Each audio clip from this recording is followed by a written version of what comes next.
आयुर्वेद हमारे देश में एक बड़ा पुराना चिकित्सा शास्त्र है जो ये कहता है कि कोई भी व्यक्ति चाहे तो जीवन भर सुखी रह सकता है, निरोगी रह सकता है, रोग मुक्त रह सकता है। तो जीवन भर कोई व्यक्ति निरोगी रहे, सुखी रहे, निरोगी रहे, सुखी रहे जीवन भर, इसके लिए हमारे देश में चिकित्सा शास्त्र है जिसका नाम है आयुर्वेद। योग और प्राणायाम आयुर्वेद का ही सहयोगी है। तो मैं आप सभी गोवा के नागरिकों को आयुर्वेद चिकित्सा शास्त्र के 2-3 सूत्र कहना चाहता हूं जिनको आप अपने जीवन में अपनाएं और हमेशा के लिए आप निरोगी हो जाएं। आयुर्वेद पूरी दुनिया का अकेला चिकित्सा शास्त्र है जो ये कहता है कि किसी भी व्यक्ति को रोगी होने की आवश्यकता ही नहीं है, हर व्यक्ति निरोगी हो सकता है। तो आप बोलेंगे क्या करना है? इसके लिए अपने जीवन में एक बात को ध्यान रखना है कि आपके शरीर में वात, पित्त और कफ ये 3 तरह के कषाय हैं, इनको संतुलित रखिए तो जीवन में कभी कोई रोग आएगा नहीं।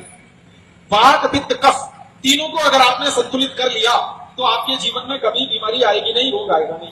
योग प्राणायाम करें वो तो अच्छी बात है, इसके साथ बोनस की बात बता रहा हूं आपको। योग प्राणायाम समझ लीजिए सैलरी है और आयुर्वेद बोनस है। इस बोनस में 2-3 बातें हैं, वो ध्यान रखें। जीवन भर वात, पित्त, कफ आपका संतुलित रहे तो क्या करें इसके लिए? तो आयुर्वेद चिकित्सा शास्त्र में कहा गया कि वात को जिंदगी भर संतुलित रखने के लिए शुद्ध तेल खाएं। जो तेल आप खाते हैं वो शुद्ध खाएं। तेल कौन सा खाते हैं? हो सकता है आप नारियल का तेल खाते हो सकता है मूंगफली का, शेंगदाने का तेल खाते हो सकता है आप तिल का तेल खाते हो सकता है आप सरसों का तेल खाते हो। कोई भी तेल आप खाते हो वो शुद्ध खाएं। जीवन भर वात आपका संतुलित रहेगा शुद्ध तेल खाने से। तो आप बोलेंगे ये शुद्ध तेल और अशुद्ध तेल का क्या अंतर है? ये शुद्ध तेल और अशुद्ध तेल का मामूली सा अंतर है, और वो मामूली सा अंतर है वो ये कि आप जो बाजार से तेल खरीद कर लाते हैं वो डब्बा बंद है, और ये जो डब्बा बंद तेल है इसको आजकल कहते हैं रिफाइंड तेल, डबल रिफाइंड तेल, ट्रिपल रिफाइंड तेल। तेल को जब रिफाइन किया जाता है तो उसमें बहुत सारे केमिकल्स मिलाए जाते हैं, और वो केमिकल्स तेल में इकट्ठे होकर जब मिल जाते हैं तो आपके शरीर में वो तेल जब जाता है तो वो तेल कभी भी आपको शुद्धता नहीं देता। रिफाइंड तेल शुद्ध नहीं होता, डबल रिफाइंड तेल और भी ज्यादा शुद्ध नहीं होता। तो आप ये जो रिफाइंड और डबल रिफाइंड तेल खाते हैं ये आप खाना बंद कर दीजिए, शुद्ध तेल खाइए। शुद्ध तेल का मतलब शेंगदाना लेके जाइए और तेल निकालने वाले किसी मशीन में दीजिए, तेल निकालकर जो देगा वो शुद्ध तेल। नारियल लेके जाइए, तेल निकालने वाली मशीन से उसका तेल निकलवाइए, वो तेल खाइए, वो शुद्ध तेल है। तिल लेके जाइए और उसका शुद्ध तेल निकलवाइए, वो खाइए, वो शुद्ध तेल है। ये शुद्ध तेल और रिफाइंड तेल का एक अंतर समझाना चाहता हूं। तेल को जब रिफाइन किया जाता है तो उसका जो चिकनाई वाला पदार्थ है वो निकाला जाता है, और विज्ञान की भाषा में अगर मैं आपको सरल बात समझाऊं वो ये कि तेल का जो चिकनाई वाला भाग है वही सबसे ज्यादा प्रोटीन युक्त होता है। तेल में जो प्रोटीन है वो उसके चिकनाई वाले भाग में होता है, और जब रिफाइन करने के नाम पर तेल से वो चिकनाई निकाल ली जाती है तो प्रोटीन तेल का खत्म हो जाता है, और बिना प्रोटीन का तेल पानी से भी ज्यादा खराब होता है। इसलिए आप तेल खाइए, शुद्ध खाइए। तो आपके मन में एक डर पैदा हो जाएगा जो हमारे एलोपैथी चिकित्सकों ने पैदा कर दिया है कि अगर चिकनाई वाला तेल खाएंगे तो हार्ट अटैक आएगा। मैं आपको जानकारी देना चाहता हूं कि हमारे शरीर में 2 तरह की चिकनाई होती है जिसको डॉक्टर लोग फैट्स कहते हैं। एक तो अच्छा फैट होता है और एक तो बुरा फैट होता है। अच्छा फैट है जिसको HDL कहते हैं, हाई डेंसिटी लिपोप्रोटीन, और बुरा फैट है जिसको LDL कहते हैं, लो डेंसिटी लिपोप्रोटीन। ये जो चिकनाई युक्त शुद्ध तेल होता है इससे HDL बढ़ता है, और HDL बढ़ना ही चाहिए। और ये रिफाइंड और डबल रिफाइंड तेल होता है, इससे LDL और VLDL बढ़ता है, और LDL कभी भी नहीं बढ़ना चाहिए। तो आप अगर शुद्ध तेल खाएंगे तो HDL अच्छा रहेगा, और जिनका HDL अच्छा रहता है उनको जिंदगी में कभी हार्ट अटैक नहीं आता, कार्डियक अरेस्ट नहीं होता, ब्रेन हेमरेज नहीं होता, पैरालिसिस नहीं होता, BCO नहीं, 80 बीमारियों से आप बचते हैं अगर HDL आपका ठीक है तो शुद्ध तेल खाइए, HDL अच्छा रहेगा। और शुद्ध तेल आप जानते ही हैं, अपना शेंगदाना ले जाइए, अपना तिल ले जाइए, सरसों ले जाइए, मशीन में निकलवा कर उसको ले आइए। ये एक सूत्र मैंने कहा आयुर्वेद का। दूसरा सूत्र आपसे कहना चाहता हूं कि जिंदगी भर पित्त आपका खराब ना हो इसके लिए देशी गाय का घी खाइए।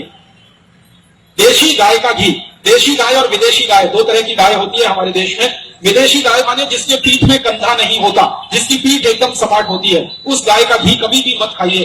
देशी गाय का घी खाइए। देशी गाय जिसकी पीठ में ऐसे करके कंधा निकला रहता है, और जिस गाय की पीठ में कंधा जितना ऊंचा होगा वो गाय उतनी ही अच्छी मानी जाती है। देशी गाय का घी खाइए। पित्त कभी भी खराब नहीं होगा, और पित्त खराब नहीं होगा तो 40 बीमारियां कभी नहीं आएंगी। Acidity, hyper acidity, ulcer, peptic ulcer, ये सब बीमारियां पित्त की खराबी से आती हैं। पित्त को व्यवस्थित रखिए, 40 बीमारियों से बचे रहेंगे। शुद्ध गाय का घी खाइए। आप बोलेंगे जी भैंस का घी खाएं तो, मछली का घी खाएं तो मत खाइए, नहीं तो मछली जैसे ही हो जाएंगे।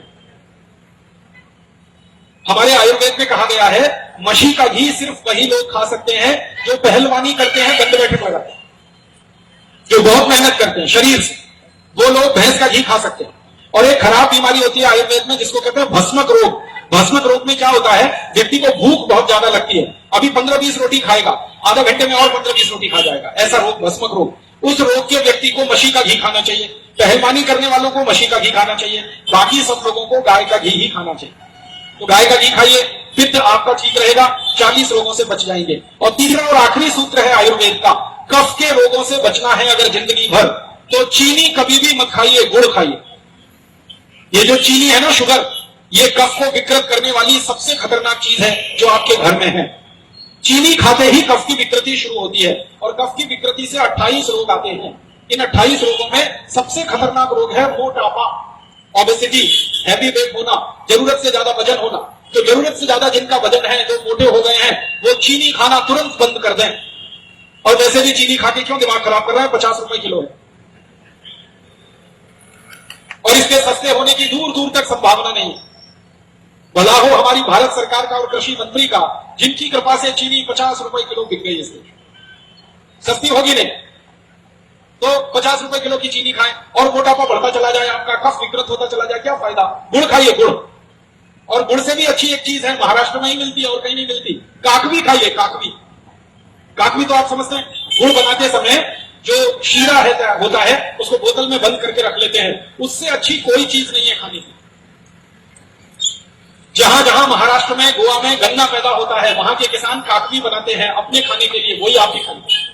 चीनी बंद करिए, काकवी ले आइए, गुड़ ले आइए, तो कफ से आप बचे रहेंगे। शुद्ध गाय का घी खाएंगे तो पित्त से बचे रहेंगे और शुद्ध तेल खाएंगे तो वात से बचे रहेंगे। कुल 148 रोगों से आप बचे रहेंगे अगर ये आयुर्वेद के 3 सूत्रों का पालन करेंगे। चीनी के बारे में एक बड़ी अच्छी बात कहना चाहता हूं सरल भाषा में। आप खाना खाइए आधा किलो, रोटी, चावल, दाल, सब्जी, सलाद, दूध, दही, ताक सब मिलाकर आधा किलो खाना खाइए और इसके पीछे 5 ग्राम गुड़ खा लीजिए, गुड़। तो ये आधा किलो खाना 5 ग्राम गुड़ की मदद से 4-5 घंटे में ही पच जाएगा, हजम हो जाएगा, डाइजेस्ट हो जाएगा। तो 5 ग्राम गुड़ आधा किलो खाने को पचा देता है। अब इसका उल्टा बताता हूं कि आप आधा किलो खाना खाइए, उसके पीछे 1 चम्मच चीनी खा लीजिए, तो ये 1 चम्मच चीनी उस आधा किलो खाने को 8 घंटे तक पचने नहीं देगी और पूरा खाना पच जाएगा, वो 1 चम्मच चीनी नहीं पचेगी। और पूरे आधा किलो खाने की ऊर्जा 1 चम्मच चीनी को पचाने में खर्च हो जाएगी, फिर भी चीनी नहीं पचेगी। चीनी सबसे खतरनाक चीज है दुनिया में, जिसको व्हाइट पॉइजन कहा जाता है। ये अपने घर से निकाल के बाहर कर दीजिए।